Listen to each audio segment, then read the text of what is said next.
dollars get saved when we put somebody in a house. It's not just about the fact that they cost us less money or that they go to the emergency room less or that detox has less visits.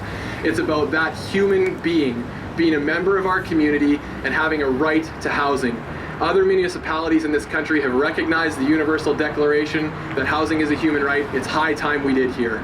That's one thing our government can do. And as we do those things, as we change the discussion from purely one that's economic to one that's both social and economic, we're going to start to see holistic solutions generated for the affordable housing crisis that exists in our city currently.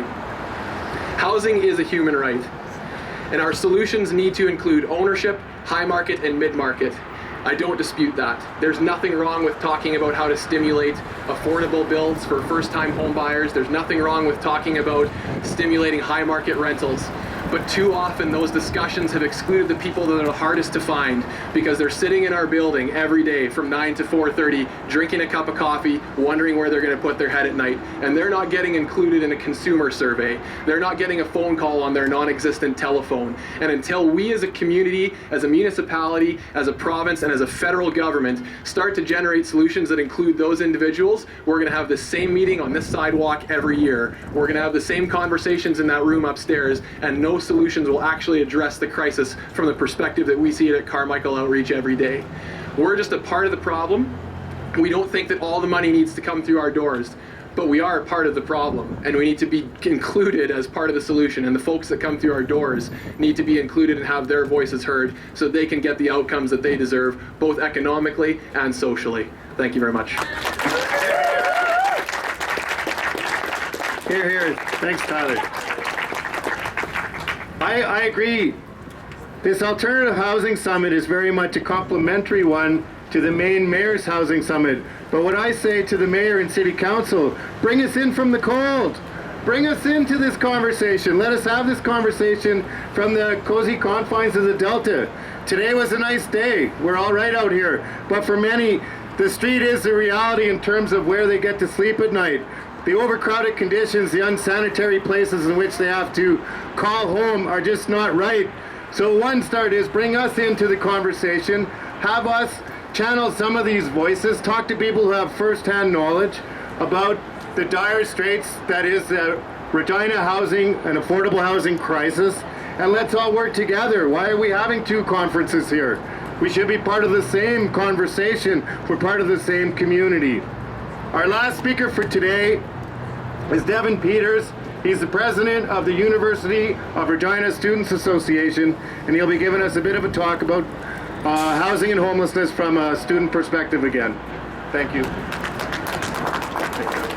Thanks, Mark. First off, I'd really like to thank Mark for the opportunity to be out here today, and I'd like to note the fact that despite accepting Mark's invitation, I never received an invitation to the conversation inside. And I wanted to continue that with, a barrage of stats and statistics that would make everyone understand how real the problem is. But I feel like we've heard it all already. Everybody in this city knows that there's a problem with housing. So how do we make people understand that? And I sat around as I was preparing this, and I thought, maybe a story will make people understand. So here's the story of a friend of mine who went through a housing experience.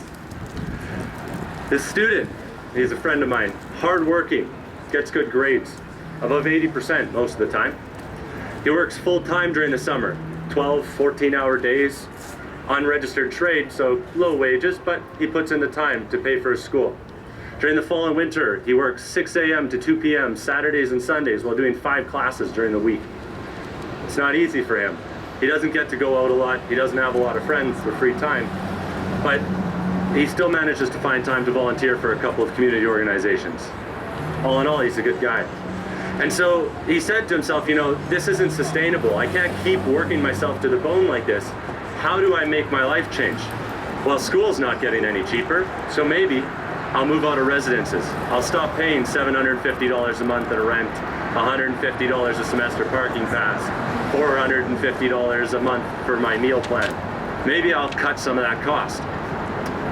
So he moved out. He found a place in Cathedral. It looked nice enough, a 3-story home, and the people seemed nice enough, but they were strangers. And So he moved into that home. As he lived in that home, he got to know the people that were strangers before. And those people, well, they weren't quite as innocuous as they seemed. They all smoked marijuana. They all did a little bit of drugs on the side. And he had to deal with that as a student. Not a lot of options when October rolls around, midterms are coming up, and you're looking to move out of their house. So he dealt with it. And with his little support network, he tried to pull through it. But the stress of being the one in charge of utilities, because he was tired of losing his internet and his heat, and the stress of the one being stiffed on utilities for hundreds of dollars started to get to him. And after a few months of that, he entered into a depression. Now, too often we hear stories like this that don't end as positively as this one is. Because the truth is that story is mine from a year ago. Now, not everyone is going to be able to find a group of friends the way I did, because that's the only part of my plan that worked. And those students and those friends of mine are the ones that supported me in getting the help that I needed and eventually bringing me into the position that I'm in today, where I'm speaking for students. And I'd like to say that my story is a unique one, but the truth is, it's not. The more I speak to students and the more I get to know them, I realize that students of all stripes are affected by this. Students that you think are living at home with their parents, living a cushy life, are scraping together the finances to make ends meet and living in dangerous situations like the one I was in. My basement flooded 3 times. My car was broken into. My house didn't have a lock on the rear door, and I never signed a lease. I didn't know any better. Now, I'd like to say that I've seen some changes over the past 6 months or a year, but the fact of the matter is I haven't. And the continuing failure of the City Council and of the Mayor to address these problems in a manner that is bold, that acknowledges the problems that exist, only highlights and supplements the problems for my 14,000 students. And so today I'm here as a cry to the people inside and to the people assembled here today to recognize the needs of students in our community. Because though they may be the leaders of tomorrow, they're not being treated like it today. And so I hope that by speaking here today, I can encourage our community to make a difference. Thanks, everyone. Thank you, Mark. Thanks a lot, Devon. Well, one last point I'd like to make about vacancy rates is you should all get your CVs ready. I hear there's a vacancy at the City of Regina's top planning job. So maybe some of us could get a job there.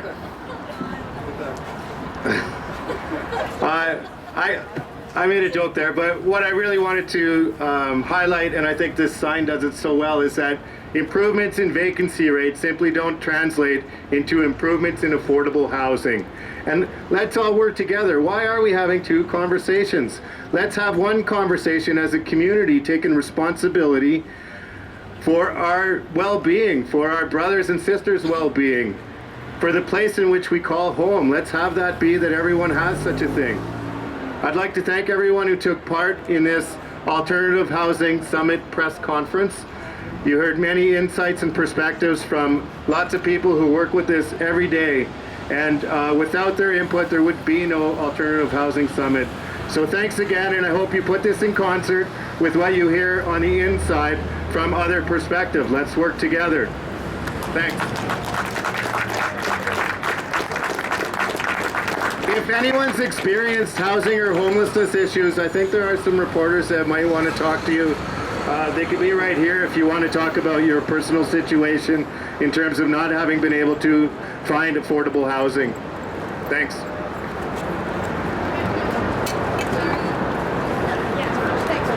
Thanks for coming. Thanks. I finally got you right. I got it right on the thing.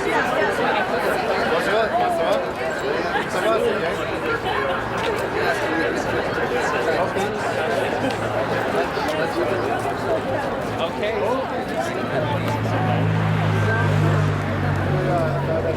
He's a good chef. Yeah, he's good. Thanks for filming. No problem.